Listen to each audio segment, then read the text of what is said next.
I'm Dan Mitchell of the Cato Institute, here to narrate a video for the Center for Freedom and Prosperity on the global flat tax revolution.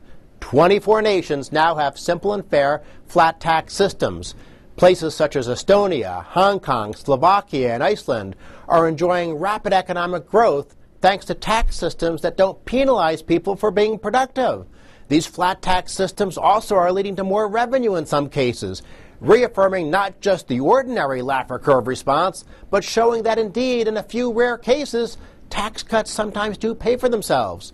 But most important of all, the flat tax revolution signifies a victory over the notion that the tax code should be used to penalize those who contribute most to economic growth.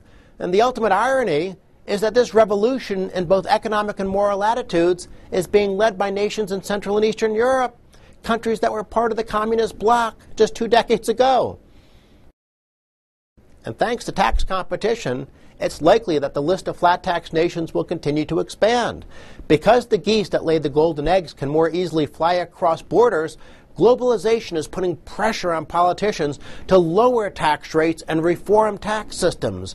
Maybe someday, even France, the United States, and North Korea will have a flat tax. Let's take a moment to describe the key principles of a flat tax. They include a single flat rate, ideally at a low level, so that the tax code no longer penalizes productive behavior. Elimination of special preferences, so that politicians can't trade loopholes for campaign cash, and ordinary people can have a simple tax return. And to eliminate the tax bias against savings and investment, no double taxation. This means the tax police only get one bite at the apple. No death tax, no capital gains tax, no second layer of tax on dividends or interest, no wealth tax, nothing. Tax once, only once. The changes that are sweeping the world really are remarkable. Up until 1980, the only jurisdictions with flat tax systems were Hong Kong and 2 very obscure British territories, Jersey and Guernsey. Today, by contrast, there are 24 flat tax systems, and this revolution is especially remarkable because so many wanted to dismiss it as a fad. As recently as 2006, an International Monetary Fund study boldly stated that the question is not so much whether more countries will adopt a flat tax as whether those that have it will move away from it. Yet within months of the IMF study's publication, 4 new nations were part of the flat tax club, and more nations jumped on the bandwagon last year. Now, let's back up for a second.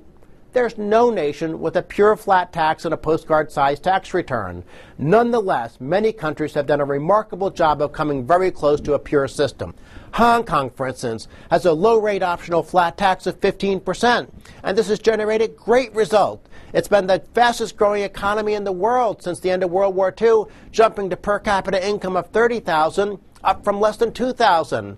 And for the class warfare left-wingers in the audience here, you'll be interested in knowing that the bottom 60% pay no tax, while the richest 100,000 taxpayers in Hong Kong, the top 8%, they pay 57% of the burden. Let's shift to Estonia. This is another great story. Its flat tax rate is 21%. There's no double tax on corporate income. Interest is free of double taxation. There's no wealth tax and no death tax. What about economic growth?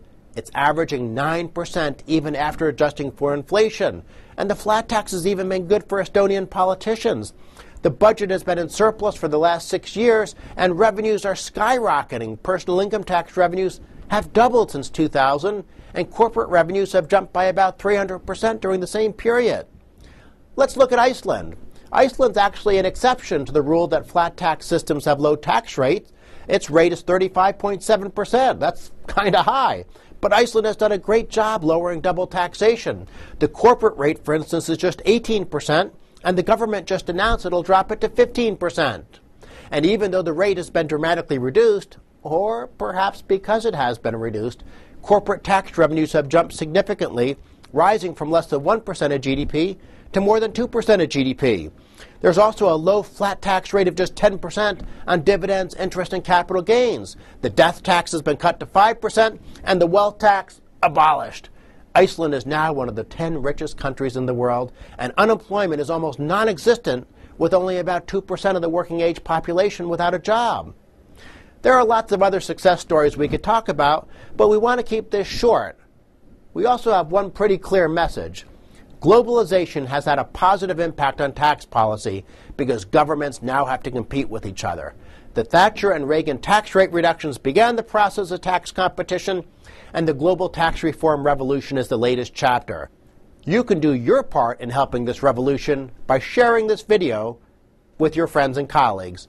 I'm Dan Mitchell, and on behalf of the Center for Freedom and Prosperity, thanks for watching.